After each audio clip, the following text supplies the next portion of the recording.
Hey everybody, this is Pete A. Turner, executive producer and host of The Break It Down Show, bringing you today's episode, continuing our conversations on the SFAB topic, the Military Advisor Training Academy, or the Security Forces Advisor Brigade warriors, and trying to help them put together things that will guide them elementally towards what it means to be a good advisor. Today is... If you've listened to the show for any length of time, you guys know I love Rich Ledet. We've done a lot of writing and work together in crazy, crazy places, and he's been on the show any number of times.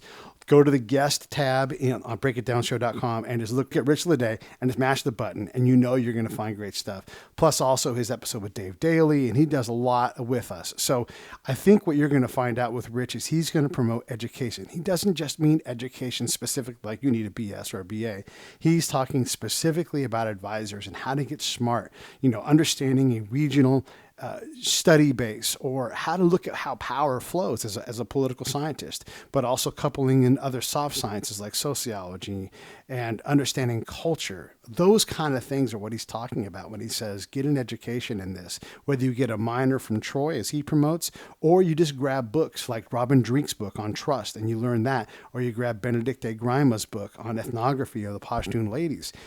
These are the books that give you the mindset that you need to go out and partner well. And that's what he's trying to get at here. This is a powerful, powerful episode. Hey, if you love what we do, if you want more content like this, I certainly have it available. Hit me up at pete@breakitdownshow.com. I will point you towards episodes that are on theme with this. There's a lot of stuff out there on partnering, on cross-cultural work. It's not something that we only do. Obviously, we talk about a lot of things here. The show is designed to be a wide array. But this week, we are focused on these combat advisors and how to get them to the peak of what they need to do, because their job is extraordinarily delicate. It takes deliberate attention, and it is maddeningly driven by errors and instability. So you have to work your way through that, and we're trying to help map that out. So if you're in the SFAB world, or you're a commander of some kind and you want some advice, glad to put you in contact with any of the people you're hearing from this week. And if you're from the civilian world and you're like, hey, we can use some of this good culture medicine, let me know. I can get you in contact with all of these guys. Here comes our guy from Troy University, the incredible Dr. Richard Ledet. Lions Rock Productions. This is Jay This Moore. is Greg Proops. This is Jordan Harbinger. This is Dexter from The Offspring. This is Nathan This is East. Sebastian Younger. This is Rick Marotta. This is Stuart Copeland. This is Mick Gillette. This is Andy Summers. Hey, this is Skunk Baxter. This is Gabby Reese. This is Rob Bell. Hey, this is John Leon Guerrero. Hey, and this is Pete A. Turner. This is Dr. Rich Ledet, and you are listening to The Break It Down Show. So Dr. Rich and I were research partners in the field in Afghanistan, and it was a nice culmination for each of us. I had spent a lot of time in a lot of districts and provinces in Iraq, and I had built a system that I knew was reliable. And when I came to Afghanistan, I now, after validating it through several units, I wanted to take it to a totally different place. Granted, same theater, but totally different fight in terms of Afghanistan versus Iraq. And the last piece that I needed that I didn't have real access to was the academic side. Rich is a PhD from Notre Dame, but also, importantly for all of those folks listening on the SFAB side, he's a former 11 Bravo. So his distinct knowledge is not only academic, but also this powerful steeping in the world of infantry. And I should say, too, in general, this is part of our series of shows that we're working on SFABs, and I'm hoping to get a fifth conversation. But even if I don't get that conversation, because there's a couple of scheduling problems I'm dealing with, these conversations are meant to provide the elements for someone who's going to be an advisor to someone, to a person working in a foreign country. The importance of this is that we actually do this as a military. We try to advise the militaries. And so if you're in the audience and you're not part of the SFAB, here's why you're listening to this. You're learning how to partner with someone across cultural, cross religion, cross language, cross national. There's a lot of usefulness in collaboration with entities who aren't you, who don't necessarily have aligned goals with you. And how do we do this? And so Rich is going to talk specifically about the mindsets that you need to have as an elemental approach, like what at a basic level, what comprises a good advisor. And so Rich is going to talk about this from an academic's point of view. So I did a little bit of Rich's background. If you guys don't know Rich, there's several episodes that we've done with him. He's a political scientist. He works at Troy U. He is a dear, dear, dear friend of mine, and someone who, we have put our trust in each other on the battlefield. And that already is a significant thing, just to say that, as part of our bona fides. We know each other well. So when you hear these lessons are born from his work, my work, and how we've collaborated the last like 6+ years on trying to develop our thoughts into a system that works, and it does. So, well, all of that said, my whole preamble's over now. Rich, let's talk about your topic. Well, thanks for that, man. That makes me feel real good. Thanks for starting me out on a high note. You could have just bashed the shit out of me the whole time. No, I don't know, man. I was having a hard time thinking about how to have this conversation because I really don't know how to present this information in a typical academic research paper style. And since we're going, I'm going to be participating, you're going to be participating in a symposium down at Auburn University for the advisor training academy. I like to write a paper. If I'm going to go to a conference, I like to write a paper. So I'm trying to write a paper on some of the what I see as some of the attributes that the advisor needs, but I couldn't figure out how to write it because I'm not really good at writing things that don't involve a lot of numbers. Yeah. I'm just going to make an argument, and I'm going to speak from my own experience on this thing, but I still have a lot of questions, questions that I'm asking myself, but it's really just going to be a reflection essay, I think, so maybe people in the audience can help me figure out how to add to this and turn it into a little bit more of an academic paper. But for right now, it's just really a reflection piece. But what I try to do is develop a series of skills or attributes that the advisor needs to have a better sense of their situational awareness, if you will. Okay. Well, how does someone? Okay, so what's the standard right now? Like, what is your impression from what you've seen? Where are we at? Like, what's the mindset if it's got to be a different one? Well, right now I'm looking at this as trying to look at it from an academic perspective, looking at the warrior side of the mission instead of the warrior side, looking at the academics portion of the mission. So. The title of the paper so far, the working title, always got a working title, and remind myself that it is a working title, but Creating a Modern Warrior Scholar. Okay. Views on the application of academic training research into the contemporary training cycle. Now, do any of those words resonate with you, Pete? Yeah, absolutely. I mean, the modern warrior, you had me right there, because here's the deal with the modern warrior.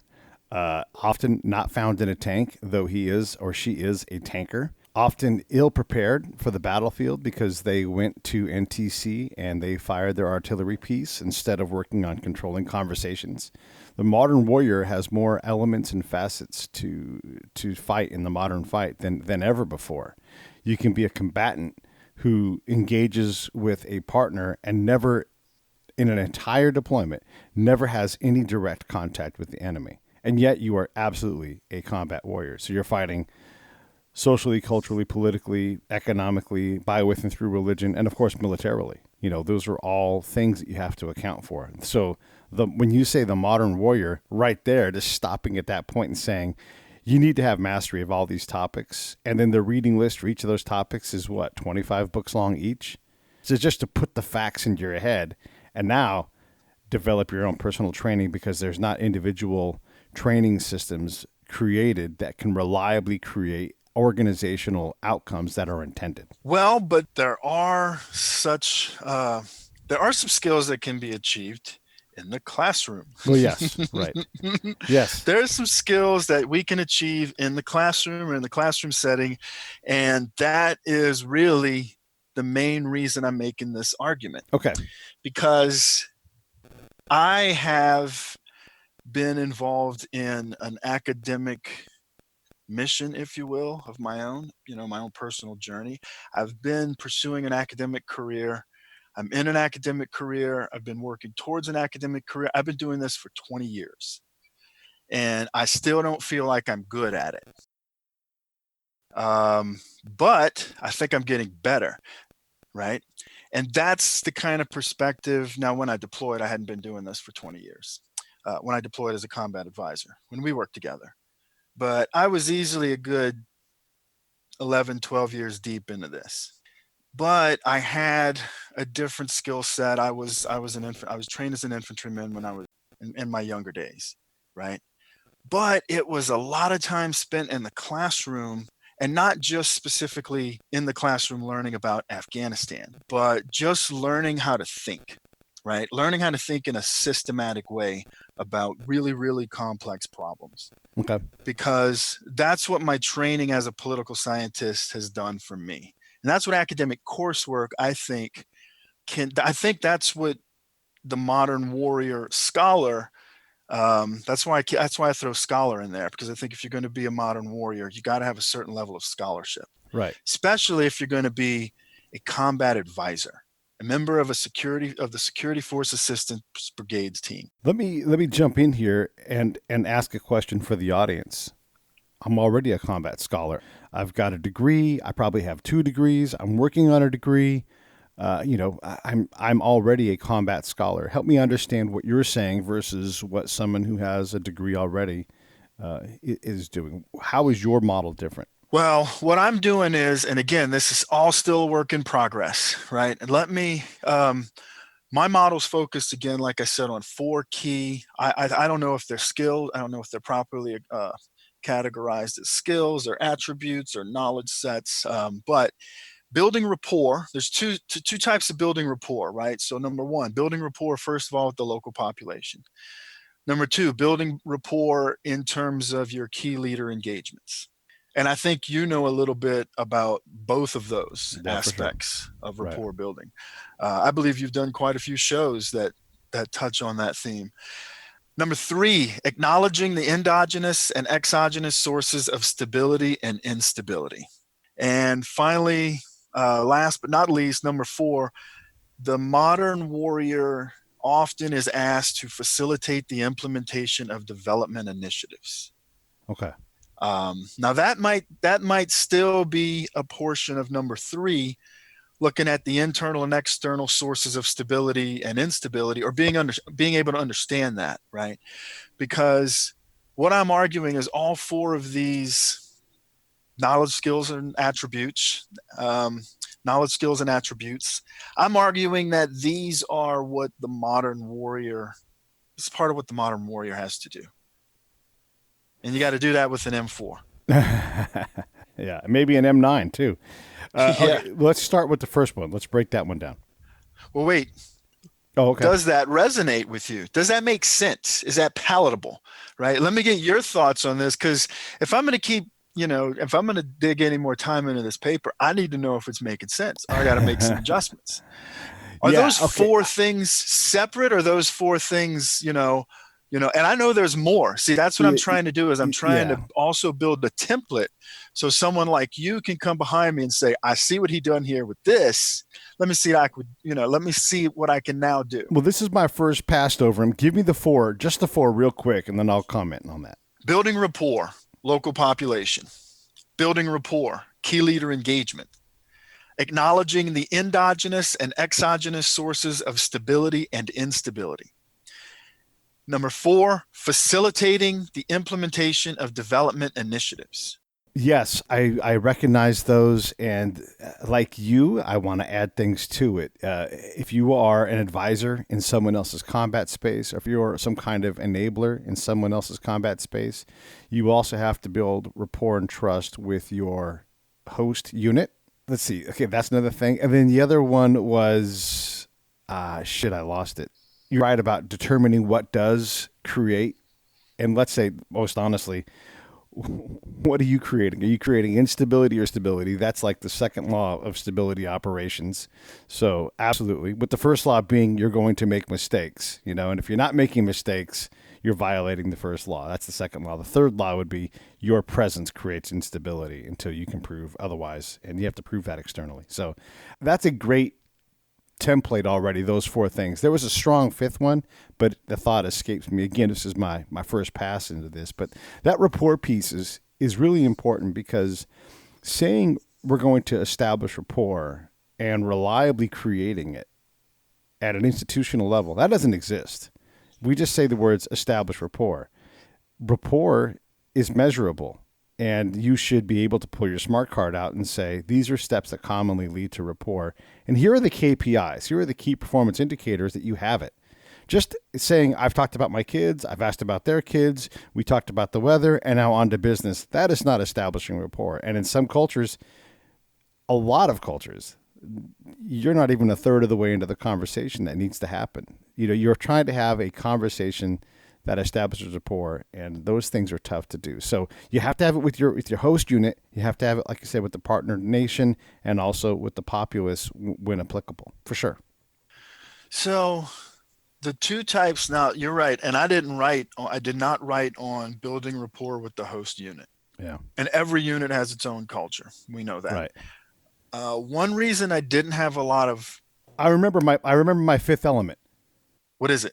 Because I'm taking notes. Yeah. You have to think spherically in terms of communication. So your partners, your ordinate or subordinate partner relationship, you need to have a command of what's being said, because it's too easy to isolate, silo, and have negative perceptions. You and I have seen this of someone who's in an alternate ministry, someone who's up the chain, someone who's down the chain. If you can't coordinate across your own side, you know, captain to colonel on the American side, you will have unnecessary problems because you can't communicate spherically. So you got to be able to go up, down, left, right on that spectrum to be able to properly understand what these things do. Sometimes, Rich, partners and their partner teams, they need to all get together in the same room and hash out bigger things, like a wheat seed distro, like educational issues, because our needs, their needs, there's a lot of individual nodalities. And if you don't account for that through communication, that's not all cross communication, then you're going to struggle to succeed in another environment. Let me say this another way. Battalion, company, platoon, those things need to communicate smoothly and across partner boundaries, and then also to be able to map out what other partner boundaries are out there that are outside of the military chain. So Ministry of Mining, Ministry of Tourism, Ministry of Defense, Ministry of Interior, all those things. You need to be able to say, before we have a negative perception of someone else's partner, and the moment you hear that negative perception, and you know what I'm going to say now, oh, he's a basket case, you need to say, I reject that premise. That requires me to stop what I'm doing and go engage with my peer at the ordinate or subordinate level. You know, that's the kind of knowledge that you have to have. I mean, that I could tie that into building rapport with the host unit, because you got to know what the unit's capable of. You got to know what you're dealing with. You got to expect basket case to come from that person's mouth. You got to expect him to say that, you know, but you also got to know who that person is, what that person's role is. That in itself takes time. However, some of that knowledge can be very easily transmitted from unit to unit. I believe, shout out to Will Hardy for addressing that in an academic research paper. Although he was speaking in terms of building rapport and maintaining that rapport and sharing that knowledge with ourselves, about our about our partner nation, members of our partner nation. This would be in terms of doing the same thing, just knowing the culture of the unit coming in. And to an extent means knowing a lot about their leaders. So let me just jump ahead, because actually saying that makes me want to split out these two that I have on building rapport and do a whole separate treatment of rapport building.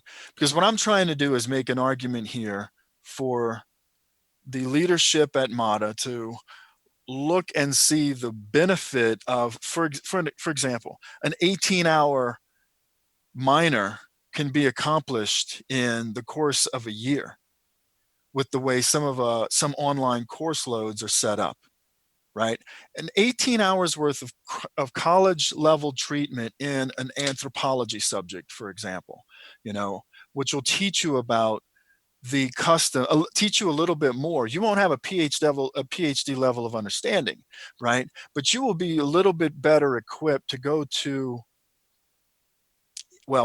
anywhere, frankly, and understand that people are different, right? Now, you won't quite have an anthropologist level, a PhD in anthropology level of understanding about a specific indigenous culture, right? But you'll at least appreciate a little bit more about their, about their way of life, right? Those are the kind of, you know, that's the systematic way of thinking that I'm arguing that only an academic level treatment, and I literally mean sitting down in a classroom setting and spending some time studying the people that you're going to go and have to build rapport with, right? You will get a lot more out of a 3 hour college course than you're going to get out of a 0 hour college course. I'm not saying we can't be doing, independent reading and study, because all warriors should be scholars. You don't just sit in your barracks and, read The Art of War all day, right? Because, yeah, who does that? You know, no, we should be taking some time and studying the area of operations, because it's only going to enhance our situational awareness. And it's not the same way I was trained as an infantryman, where we were still walking through the woods with camo, making sure the bad guys didn't get us before we got them. We need to Right. do that. That's a skill set, right? But in the in the modern era, the modern warrior has to be a different type of thinker. So that rapport building that you mentioned, building rapport with the host unit, that makes me want to give rapport building a whole different treatment, because it's our real world examples, I think, that's going to offer this a little bit of not just a little more power, but it's going to really put a face to it, because you can learn the basis of some of these skills with a little bit of academic coursework. That academic coursework, again, I mean, obviously that's vital, and that's part of what you're talking about, is how do you build this scholar, right? But when you hear these negative outputs that are culturally based, right? So and so is a basket case, and then that gets put on that person, that host nation partner as well. So their team basket case, right?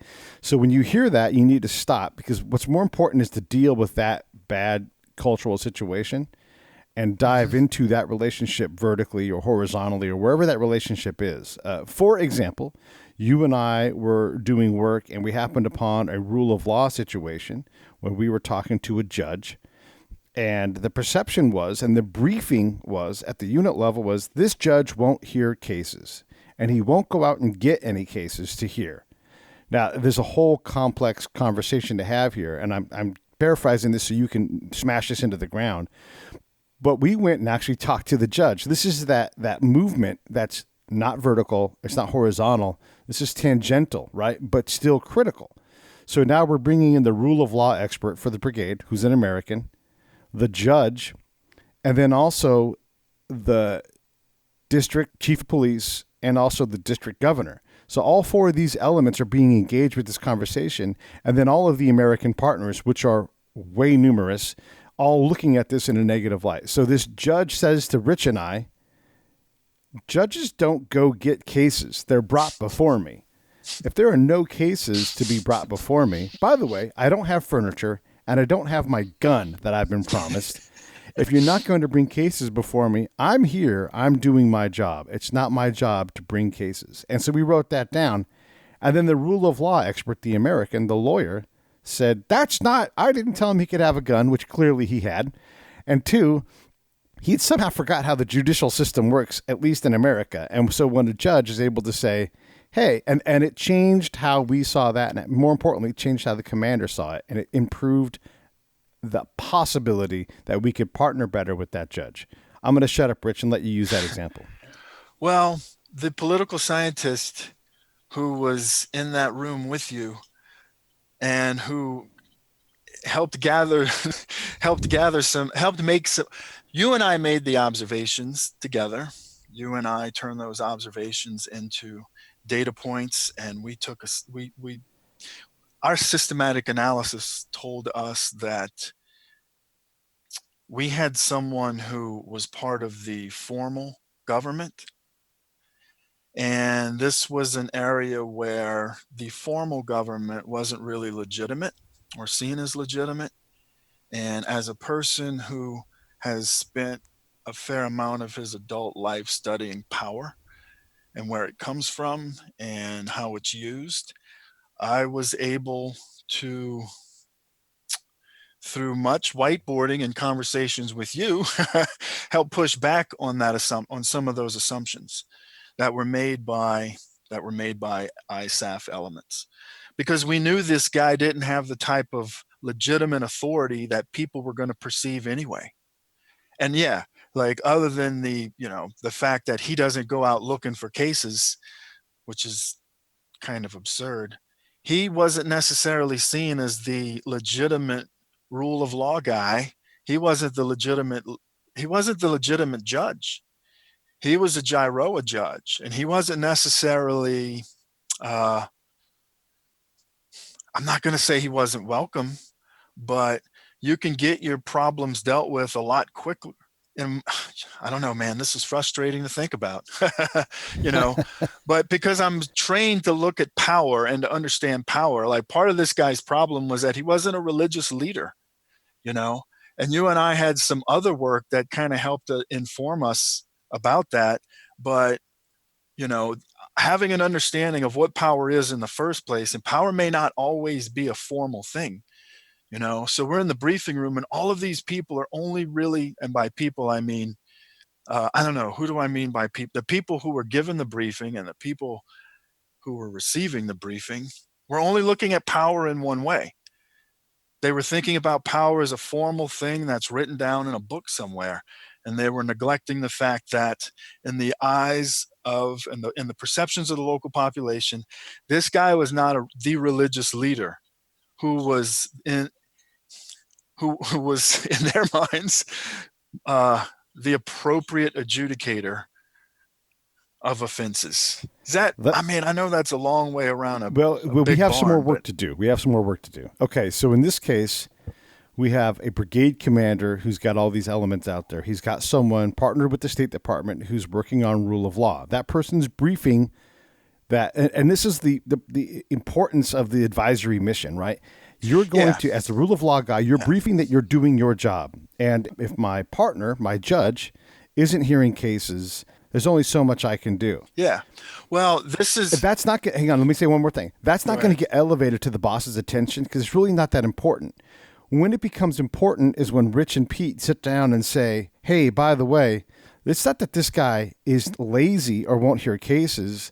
He needs furniture in his courtroom unless they're going to sit on the floor, right? And he said specifically, I need my furniture, I need my gun, and nobody's bringing cases. Now we have this multi-partner problem where, okay, well, now the question is why aren't cases being brought forward to the judge? Maybe he would hear them, but we have an earlier problem in the chain. But that all of that recognition and all of that partnering collaboration can never happen until Rich and Pete go and have that conversation and say, we've actually looked into rule of law. It's not broken. It's just not being engaged properly. And it's going to take the DCOP partner, the DGov partner, the PGov, the PCOP, all of these different people talking about how do we get cases through this Western thing? Because otherwise, that whole system, that whole branch of the government and everything that ties into it, and this is right, I'm saying this to the commander, right? So the advisor is saying to the commander, this whole thing is fucked. We're losing the fight here. And there's no reason why we can't put energy here into this. If we can't talk amongst ourselves on how to test this system and get it to work, it will never work on the other end. So here we are trying to, and I'm finally there now, here we are trying to build capacity, briefing that there is no capacity because of their failure.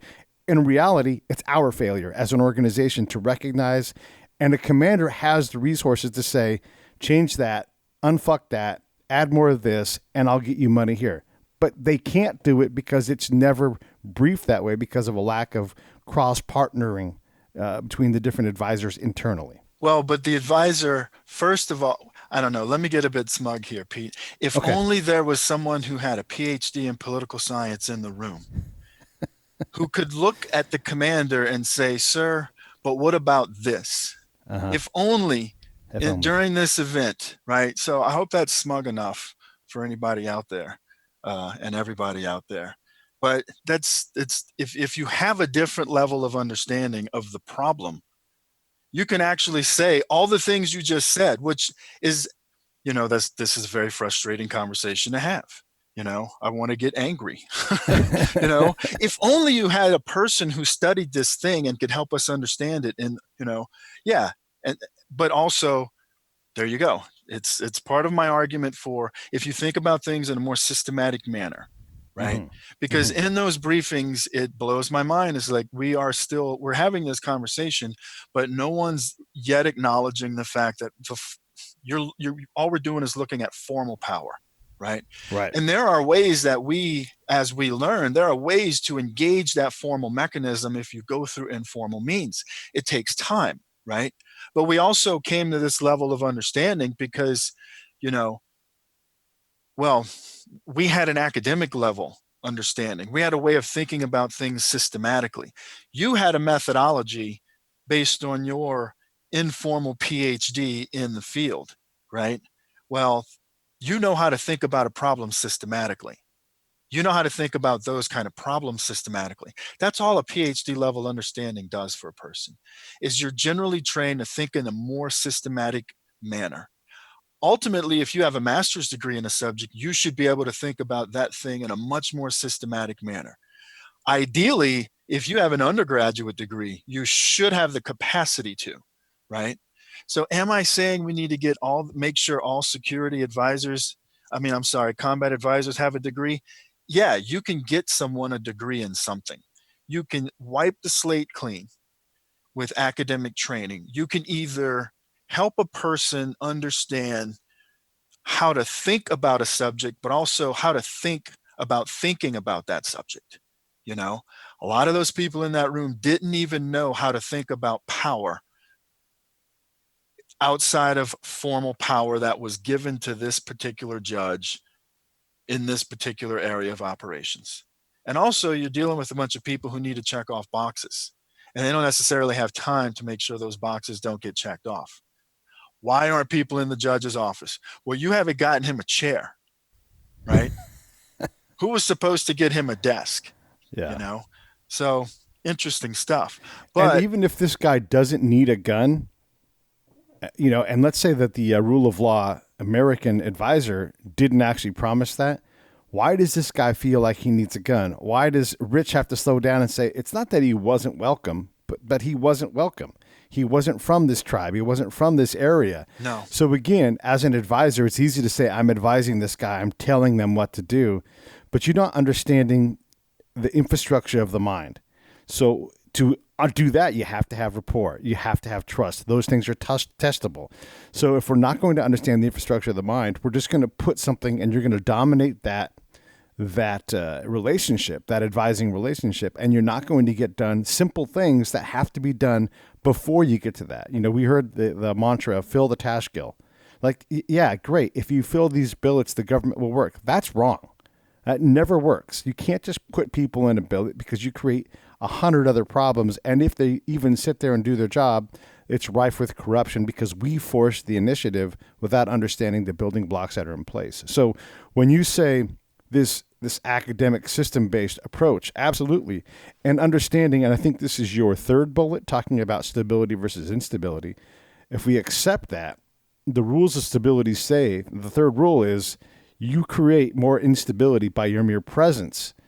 And most things you do create instability. Then you can say, is this working? Are we working in the right area? Do we need to back up? Because this is delicate, deliberate work. Hey, this is Pete A. Turner from Lions Rock Productions. We create podcasts around here. And if you, your brand, or your company want to figure out how to do a podcast, just talk to me. I'll give you the advice on the right gear, the best plan, and show you how to take a podcast that makes sense for you, that's sustainable, that's scalable, and fun. Hit me up at pete@breakitdownshow.com. Let me help. I want to hear about it. Are we working in the right area? Do we need to back up? Because this is delicate, deliberate work. And do that. But that takes that academic mind you're talking about. Expand on that, please. Well, one thing to think about in my mind, and I've just started trying to draw this out in the paper. Sources of instability can come from many different domains of public interaction. That's a complicated way to say people don't get along all the time. But it's often, I think, useful to know if the source of those grievances are grounded in economic inequality.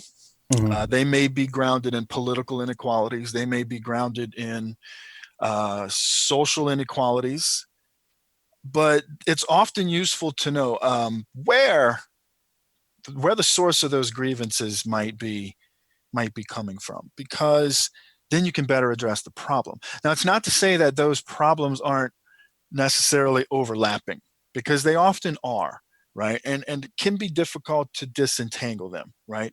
But I think particularly, and this is why I saved the what's my fourth one, working with development initiatives for last, is because this is in my mind where it all kind of culminates, right? Because you've heard about my broader state building model agenda that U.S. foreign policy needs to be geared towards, but that's it, right? So I'm building up to that right there, because at the end of the day, you're going to be often put in charge of making sure some kind of development initiative happens. And it could be building a church, building a or a mosque, building a school, building a government building. It could be filling the damn Tashkil. It could be making sure the judge has cases to hear. Don't get me started about that judge, man. That's still totally not understanding the problem. And we spent a lot of time in a briefing room when we could have been doing other things.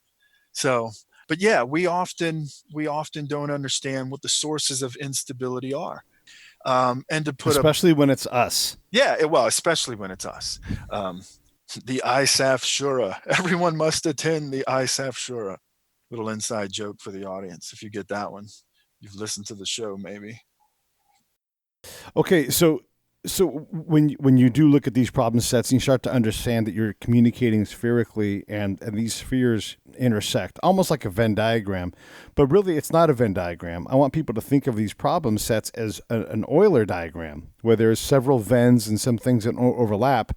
And if you look at it from this problem set, like how does the PCOP, the chief of police for the province, how does that person impact this particular initiative? What role do they have? In this case, the courtroom was at the PCOP's office, the provincial chief of police. So people would stack up. And because Rich and I could move around the battlefield, we would go to where the provincial chief of police was. And you would see 10 Afghan dudes lined up waiting to plead their case before him, right?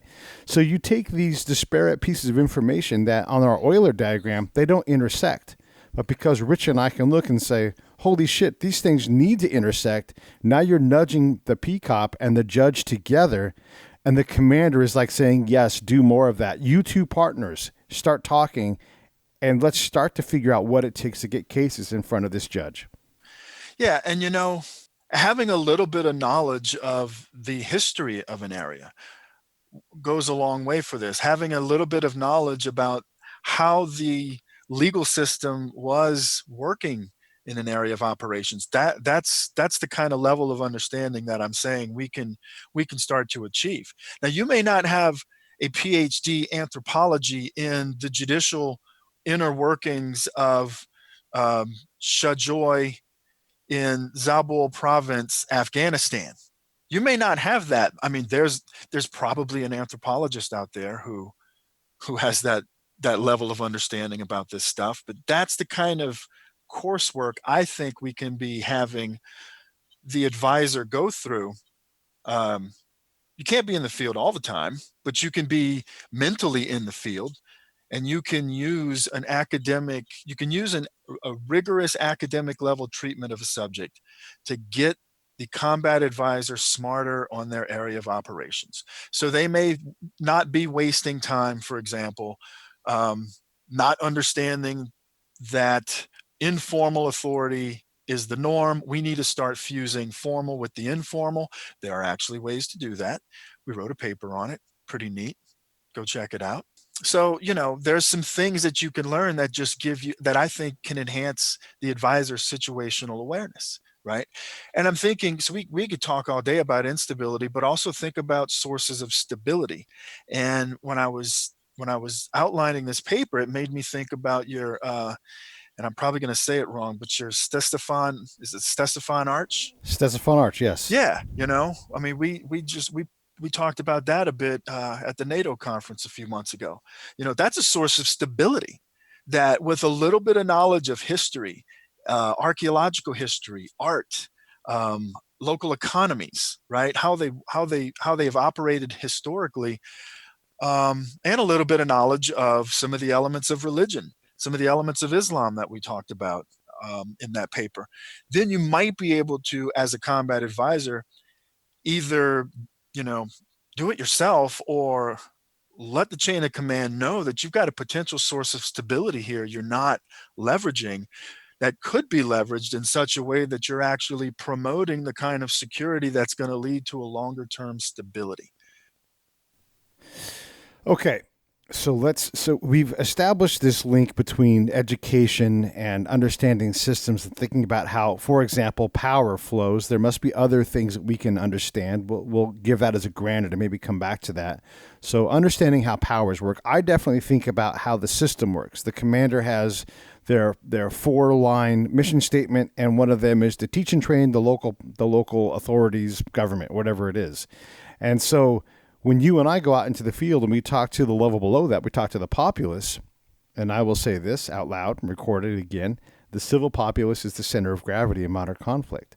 So if you can't find a connection, a positive connection towards the government, as an advisor, right? If you don't see people, if you're advising the local border patrol captain on how to do their job better, and you never see locals engaging that person in their office, you now have a place where it's fertile ground to develop that. How do you, Captain, get people to come here and bring up problems or alert us or talk to us more? And even if it's happening a little bit, how do you increase that? What do we do to get the population to understand that you exist, that you do your job every day, and how hard you do it?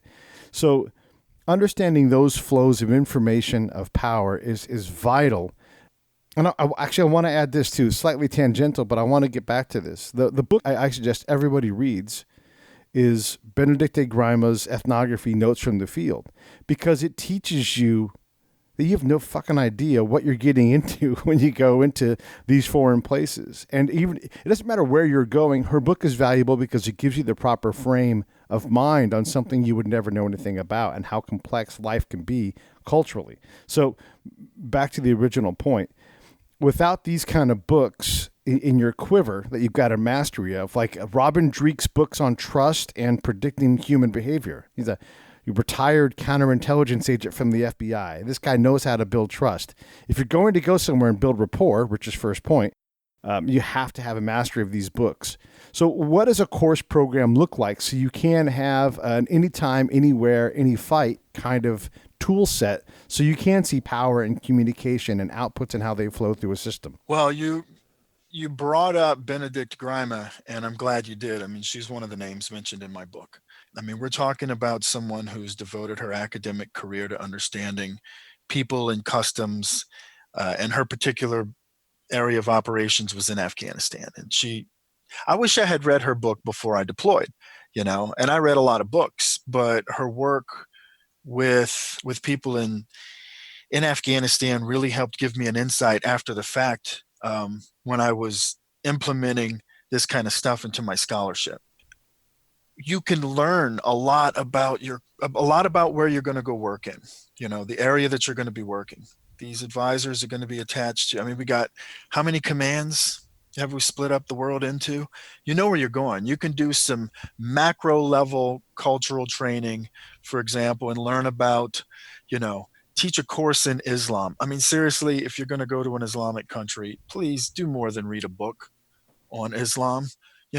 Take some rigorous academic coursework that teaches you how to think about Islam in a systematic manner, much in the same way as scholars treat Christianity or any of the other major faith traditions. So once you start learning how to treat a broader subject in a systematic manner, I think you can become, and again, I'll use this concept, I think you can enhance your situational awareness, right? Now, obviously doing some homework on Islam is great, but go and do some homework again on Afghanistan. Figure out a little bit about their history. Understand why this place has an informal power structure more than it has a formal power structure in the first place, right? So you can kind of transition your way into a more finely tuned knowledge base about where you're going to go work. Or, well, you can do that, and all advisors should be doing that. But we can also, I think, train advisors how to develop their own dossier, if you will, on a place where they're going to go work. And I think that what I'm doing here is just, I want to use this paper to try to just develop a set of broad-based attributes that an advisor should really have in their toolkit. I don't think every advisor is going to be able to look at the commander and say, "Sir, the power structure here works through an informal means, and everything that everybody just said in this briefing is a waste of time."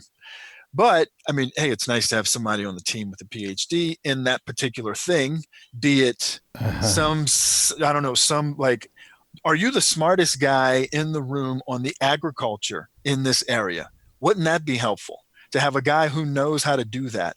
Wouldn't it be nice to have a guy in the room who's, hey, are you the smartest guy who knows as much as you can on how to develop safe water filtration systems naturally in this part of the world? Right? Because it would be nice to have, I mean, who does that kind of work? Civil engineers? I don't know. Yeah. Right? Yeah.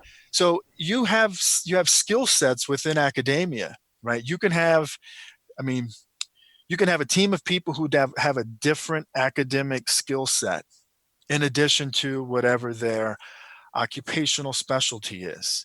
But we can use and we can fuse academic coursework. And again, I go back to, it's not just about the topics that you learn when you take a college class, the courses that you take en route to getting an undergraduate degree. Then you might go on and get a master's level training in something. You know, PhD level training is why I can look at the commander and say that everyone's wasting his time, right? With confidence, because I understand not only what's happening with military culture in the room, but, you know, I went with my PhD in fieldwork buddy, Pete Turner, and we went and talked to people about this. And as it turns out, you know, you got 2 PhDs in the room and you got a PhD in what you do.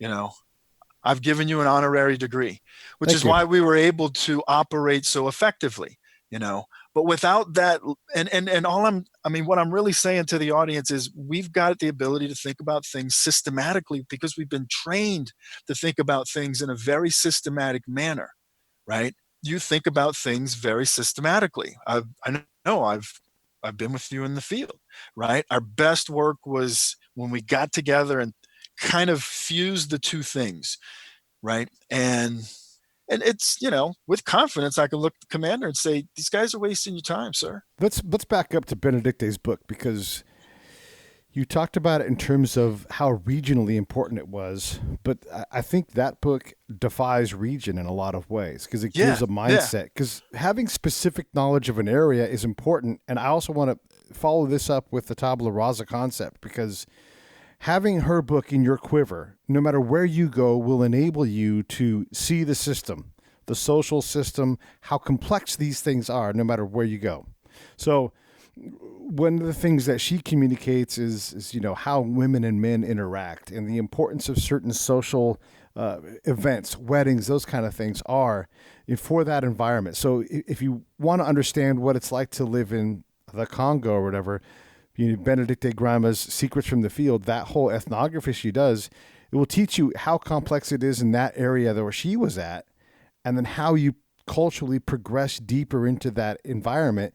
You can use those tools anywhere you go, Rich, right? So I want to talk a little bit about the universality of a book like that, and then how to, again, see the power, see how the norms flow culturally. It's one thing to get a smart card and say, hey, don't use the thumb gesture in this country. But if that's the level you're playing at, you need to not deploy because you're combat ineffective and you're going to screw these things up. So let's talk about the universality of some of these of books that are out there, and then also get into the cultural aspects and how we can feed our brains culturally so that regardless of the culture, I don't need a smart card. I can go anywhere in the world now because I have that PhD in the field. Yeah. I don't need you to tell me how to offend somebody. And you can't think of culture as a way of preventing offense. You think of culture as a way of accomplishing your goal through their smooth, established, normal cultural path. And if you think about that with culture, now you have a chance to do it. So let's talk about the book and then about how it leads into our cultural ability to get jobs done. Because the cultural line of effort is way better than whatever line of effort the commander comes up with. Well, she is an ethnographer, so she went and lived amongst Pashtun people. And, as a woman, that meant she had to learn the code of women in that culture, you know. And that's, I think, just reading about her experiences. I mean, she had to navigate all of the unwritten, unspoken rules of being a woman in Northwest Pakistan, southern Afghanistan. And she accomplished this in 2 weeks, right? Oh yeah, 2 weeks. She went in, banked it out, did her paper copy survey, got a large sample size, and ran some numbers. And yes, the Tashkil is being filled, right? Yeah. No. I mean, she spent. I don't know. I mean, from the back cover, I'm reading.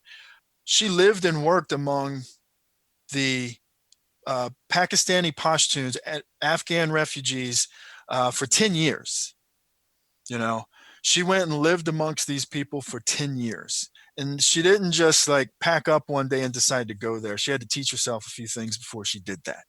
Right now, you really want her on your team if you're working in, Zabul province, Afghanistan, and you're trying to understand, for example, how to get books distributed amongst the local population for this reading literacy initiative that you have. You really want her on your team, right? Because she can help you understand the ins and outs of how women live in this type of environment, so that if you're going to implement this develop initiative, that you're doing it in the most culturally appropriate manner. It would be nice to have a Benedict Grima on your team. You don't always get that, right? But you got to have someone, or you got to have the advisor who's able to step back and look at things essentially from the local population's perspective and develop an understanding of how those people will receive whatever development initiatives that you might be trying to implement, And I bring up the radio literacy program and our, awesome, let's help people learn how to read over the radio, because it takes someone who's looked at the problem systematically to understand that there are proper ways that you could implement such initiatives, but you got to look at what you're doing from the population's perspective. And an ethnographer, someone who's not from the culture and has learned from an academic perspective how to immerse themselves in another culture in order to literally put themselves in the shoes of those people. I mean, that takes decades. That's not something you achieve overnight, but why not developing, I don't know, a few academic courses where you teach people how to not just appreciate what she's done here, but learn what it is in the first place. Because learning what it is what will help you once you get to the field, right? You can teach someone how to learn in the field. I would like to think in the time that you and I spent together, you taught me a lot how to learn from what you knew how to do. And I would like to think that, well, in part because I repeat myself a lot, that I helped you understand things from what I was trained in. Right. Yeah, and that's for sure. That definitely happened.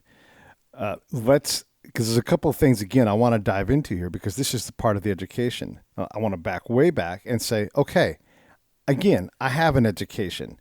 I'm already getting another degree. I'm published. I want to be these things. Tell me specifically why what you're talking about is different. How do we bolster ourselves and prepare ourselves so that no matter where we go in the world, right? Okay, great. I've got the foreign language capacity of Korean. I'm a 4.4 in Korean across the board. By the way, I'm now in Africa, and there's not a fucking Korean in sight who's not an American. So, these universal traits. How do you build this, even if you don't have access to a minor from Troy or whatever? Like, you just want to build your own program. What kind of things are you studying? Well, I definitely wouldn't spend any time learning Mandarin if you're gonna, go work in Paris. unless you're going to work for a Chinese company that's stationed in Paris. You might want to learn French, before you try to go work in France. But, so the language bit, I don't know if I'd be focusing on language unless you really know where you're going to be going, So that's, I think, at least my biggest point against anyone who says the advisor needs language training. Yes, the advisor needs language training, but don't give them language training and send them somewhere else. Don't waste time, or give someone language training and keep them there. Keep them as an asset in that thing, right? And that's a human resources problem, But at the same time, right? What could you be, you already got a degree. What could you be learning? Well, you could learn a little bit about the fundamentals of language. That's stuff you can be learning in a classroom, right? You can learn a little bit about linguistics, something that's been written about how the language of that specific area that you're going to. But again, this is why I think the academic model, which is delivering the coursework in a systematic manner, right? So it's typically read a book, have a discussion, write a paper, But I mean, finding reading material, Benedict Grima's book, for example, in a section of an anthropology class that deals with not even just dealing with Pashtun people, but dealing about, for example, gender and gender identity, and how gender identity is translated into power or not, right? This is the kind of thing that's transferable across cultures. Understanding how, for example, different types of identity, gender's one. You and I have done a little work on religion, the religious identity component, So what can you be learning? You've already got a degree. Well, you could still be learning how to think systematically about a different culture. And if you can, going back to, some of the sources of grievances, some of the sources of stability and instability, understanding whether or not the problem is indeed rooted in the political climate, or it's indeed, a recent fluctuation in market activity that's left some members of a tribe at odds with members of another tribe, right? That's not a large scale political problem. That may just be a matter of, somebody built a dam in the wrong place and somebody's almond trees got too much water. I don't know, but understanding a little bit about some of these power structures and power dynamics across a range of human activity, understanding problems that way, I think comes from a systematic treatment of a subject, So, and I know I'm just saying we need to take more college classes, but I'm also saying that what coursework does, what academic curriculum does, is teaches you how to think systematically. It teaches you how to understanding what the standards are in a field of study. Okay, I think that right there in itself. So understanding what the standards are in a field of study, that's what you could be doing. Okay, let's go back now and talk about the Tabula Raza concept now too, because you can come in, you're prepared, you've read all the country studies, you've got your IPB brief, your intelligence preparation to the battlefield brief, and you come to this new place. First off, Benedict de Grima informs us that it takes more than 2 weeks to build rapport and establish cultural norms, right? This is not stuff done off a smart card. Maybe you're going to do it faster than Benedicte. Maybe she's doing it at a level that you don't need to reach. But this shit takes time, right? So we know that we have to build something that might take, and I know I'm excellent at this, right? You've seen me work in the field. It took me 6 months to build a reliable, provable trust with a partner who then opened the floodgates and introduced us to tons of people that no one else was engaging and revealed all things, 1,000 things that the military had no idea about that local area, right? So taking the time and understanding that these things take time is one of the lessons you should learn from Benedicte's book, but also from the cultural side of things. This stuff isn't done in a microwave. And the other thing I wanted to say about this is when you look at the system-based approach, and if you did, study how do we look at things system-wise, the Tabula Raza concept forces you to say, we are part of the system. This is back to your stability versus instability element. We are part of the system. can we improve our performance by 10%? And that 10% is notional, whatever, whatever that is. Are we causing more problems than we are creating? And I'm going to tell you right now, from my PhD in the field that Rich has granted me, we are always the place where the most improvement can be done most quickly because we're not prepared. We've fired, mortar pieces in pre-deployment training. So our capacity absolutely impacts our partnered nation's ability to receive the lesson from us. And then if that lesson is taught, and let's say we're teaching our lessons at a 25% capacity because we're not prepared to do it, what is their ability to reliably retain and develop that capacity? It's some numbers south of 25%. So I'm going to shut up and get out of your way because I know you have things you want to say to all this. Well, it does take time, and there's a problem with that, right? Because we don't really want to. We got a hard time, and this is not the Army's fault. This is a political problem here in our country. Nobody wants to set the time. Let's devote the time. We'll throw money at a problem, but how much time are we really going to devote to this? Because it'd be nice to go back and have a redo in Afghanistan, right?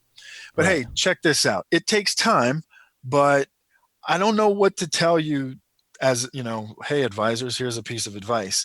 About what you should do. But I could, given the fact that we're dealing with the constraints of time, because I try to deal with this in the paper. One thing you can attempt to not do is something that is going to just be seen as a massive waste of time. Something that's just going to be seen as a massive fuck up, and maybe not even a massive fuck up, but when you are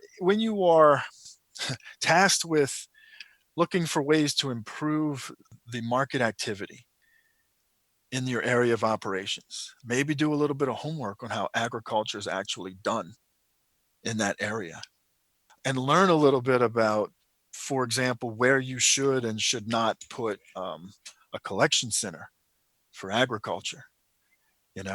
So would you you got any reflections on the agriculture centers, the collection centers? How about we, don't leave behind a massive waste of time. It wasn't massive, but this is just a little thing strung out along the highway that because we didn't do a little bit of homework, a little bit of history, actually. But at the country scale, it is a massive problem because here's what bad partnering looks like. When you show up in someone's office and you say these words out loud, and if nothing else gets across from all these shows, if you're going to partner with someone, regardless if you're in the military or not, if you say the words, my boss wants to do this, therefore we will do it, and you pick a spot where a collection center is going to go, I'll be damned, you'll put it there. And then when you leave, that collection center will get photographed by Rich and I, and we'll say, hey, what's this thing? And they'll say, it's some dumb thing the Americans built. We use it as a bus stop. We use it as, a place to store our weed, whatever it is. It won't get done the right way. It's a huge missed opportunity because you as this, and this is that you studying our impact. We forcing actions where we dominate the conversation and dominate the partnership and say, this will be done. Instead of saying, that's a goal. It's going to be a big goal for the entire thing. What if you turned to your partner and said, what's on your agenda? What are you trying to do? Can I put a couple of initiatives in that my boss wants to do? Can we talk about where you have space for me to help you and where you don't need my help so I can get out of your way? And this is whether you're teaching how to use basic firearms, map reading or anything else, like understand what's available with your partner. That's good partnering. So we don't do that. And so when we come in as advisors for agriculture, we don't know the food chain from grower to market in that region, and we don't even consider that matters. We just come in and start fucking with it, which is an actual thing that we do. The ADTs were one of the biggest sources of instability because they never partnered well, and it's not a hit on them individually, it's a hit on the organization. These are the reasons why we're having these conversations, because it was needless waste and opportunities missed in so many areas where you could have the governor say, hey, if you're into this is what we'd like to do. He says yes. Okay, can you call a meeting with the elders and let's see how many different sub-districts we can get represented, how many hamlets we can get here. Let's count that and assess that connection to the government, and then say to them, the Americans are suggesting that we put in this collection center as a way to improve our ability for farmers to bring money from their crops. Now, keep in mind, they don't want to do this because they already have a system that exists and you're fucking with it without knowing about it. But that's how you have a chance of taking a shitty situation where you're going to get a loss and turn it into a possible win, because you've got elders consuming the government and making decisions together. And then when they say, we don't want to do it, you go back to your boss and say, only room for one sword in the scabbard, boss. We're not doing this one. They've said no. Yeah, and there's actually, you can teach a person, I think the combat advisor can be taught the skills, or should be taught the skills if they don't already have them, to be able to go to an area of operations and do that very thing, figure it out. But the combat advisor also should be able to have the ability to go to the library and learn a little bit about that thing, which will make it easier to figure it out. And you might learn that, using the example we're using is in Zabul province, and you might learn, for example, that there's a lot of variation in how the vendor gets the product from the producer in terms of the grosses. And there are some relationships. I mean, Benedict Grima level understanding is, living in the area for such an amount of time that she knows the names of the vendors and the growers. She knows how long they've been, the vendor's been buying from the same grower, right? You don't necessarily need that level of understanding, but it might be helpful to know that some of these vendors, they would not use a collection center in the first place because they like to go and see where the product was planted. they want to see what these trees look like before they buy some pomegranates, right? And they're not going to buy your pomegranates if they're sitting underneath a hot tin shack, and because that's not how they do agriculture around here. But that might be different from the way they do agriculture 30 miles away in a bigger market, right? So you put that collection center there, and now, you basically gave the locals, sure, they use it as a taxi stand, but at the same time, it's just another example of, look what the Army gave us, something we didn't want, or they put it in the wrong place because they didn't ask us. So it's those are simple things, right? But by understanding, or being able to go to Mizan and ask the question, is this collection center going to work here? Right. Like knowing how to ask that question in the first place, right? There's a way you can shape a person's mind to enter into an area, again, blank slate, blank slate, and say, well, wait a minute, we got some development money here. Somebody wants to build a collection center like the one down the road. Should we do that? That should be your first question, right? And that's a question for your partner, if he's the governor, or if you're trying to help out cross partnering style, you go to the DCOP and you say, hey, there's some agricultural initiatives. What do you think? Who do we talk to about that? And then you ask these questions, and that's how you partner. I don't want to go too much further because we're already past an hour, but talk briefly about how Tabula Raza will help someone who's in the field and the academic value of that concept. Well, it's that, I'll go back to the example we just gave, or we were just talking about with these collection centers. The blank slate is going to Mizan and realizing that, there's a good possibility, because you've learned this, you could learn these kind of things in a textbook. Historically, the market activity around this particular good, and, scholars have figured these things out, and scholars have given students through textbooks a way to understand how to think about these things, right? So the blank slate is coming in and understanding that, that these collection centers, they might work one place, but maybe they work differently here. But you've already known that the market activity in this particular area isn't necessarily the same as it is in another particular area. But just understanding that, informal means of communication, informal networks, this is part of the history, the local culture, the local custom. A lot of it's tied to family. A lot of it's tied to history and heritage. But understanding that you can teach a person how to operate in that kind of environment, but essentially learn while they're there, right? You can teach a baseline, you can teach a person or give a person a baseline level of skills in a particular academic discipline that will help them approach any of these situations that they might be put in as an advisor, if they involve rapport building, if they involve understanding sources of stability and instability, but also understanding a little bit more about the context in which development initiatives might be implemented.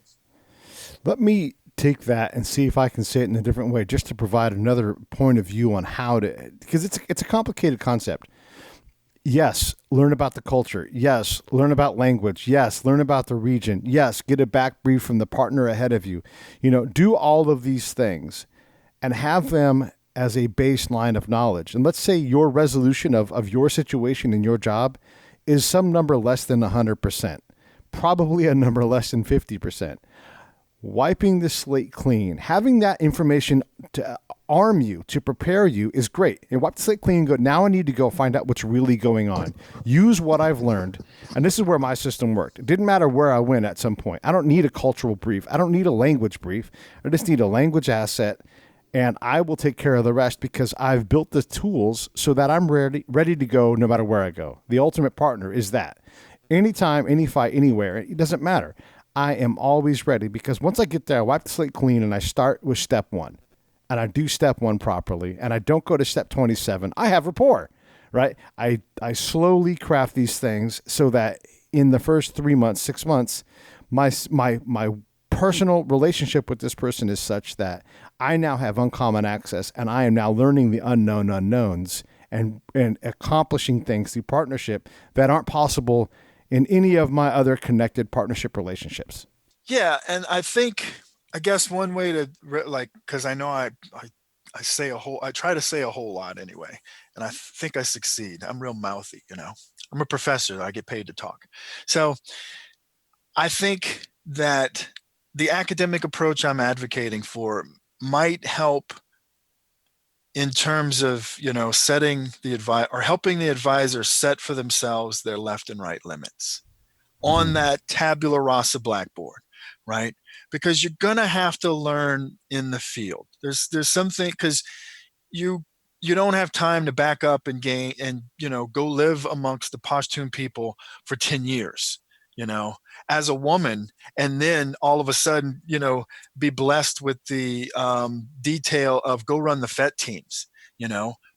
That's not going to happen, but what you can be taught is a little bit about, I go back like local custom and culture, religion, history, all of the things that you can learn from a book to give yourself a better feel of what your left and right limits might be in any particular area that you're operating. Anything you want to say in closing, man? Anything else you want to add to this? This is a big, heady, and very complicated conversation. If you're interested in following up, asking questions, you can get a hold of me, Pete, at breakitdownshow.com, and I'll connect you to Rich. You should not understand everything we talked about. You should not feel like, yeah, I've got these tools in my shed already. I'm ready to go. And if you do think that, that's the problem. Most of us who do this work a lot are like, I don't know the first fucking thing. I try to explain it as best I can, but this stuff is complicated and it's delicate, and the whole path is fraught with errors. So understand you're supposed to get this stuff wrong, but you're learning as you go, and you're constantly adding to your skill set as you make these mistakes. Rich, anything in closing? Yeah, everybody in the audience, give me a break. Give me a break, Pete. I appreciate you not pushing me too hard. I'm so tired right now. Yeah, so if I'm a little slow and sluggish, that's why. This paper that I'm working on is a work in progress, and I would like to use it to start a discussion with other scholars, because if this is not a good template, I don't want to be working on it anymore. I want to come up with another way to try to help create a warrior scholar for the purposes of advancing the mission of the Military Advisor Training Academy. And also the standard caveat applies too. We love what you guys are doing. It's exceptionally hard. We respect the hell out of you for doing it. We've made all of the mistakes already. I'm telling you, I really have. So when you hear our tone, take it because we know you can take it. We've been there. We've done it. We've built the systems. These things work, and that's why we illustrate these things. And when Rich says you need an education, in addition to what you have to continue to learn, continue to add books. I'm not frustrated with you. I'm frustrated with the policies, damn it. Yeah. The institution, that's what we want to get better. Be able to get the institution to do better. And then as we add these really platinum books, the books like by Benedicte, Robin Dreek's books on building trust and rapport, these are the books that allow you to be not specifically or regionally great. They allow you the potential to become great at this job no matter where you go. So look for these books and just start to master them. Don't read them, master them. We have episodes of Robin Dreek. I can't find Benedicte Grima to talk to, but one day maybe I'll get her on the show. But these folks are available for mentoring. You should know David Livermore's books on culture, because if you don't, you're looking at a smart card, you're fucking wrong. That's 10 level shit. You need to be working at a higher level and working on getting to that level if you're not there. Anyhow, thanks everybody for listening. These are real powerful episodes. And if you aren't in the SFAB world, thanks again for listening. Hopefully you were fascinated.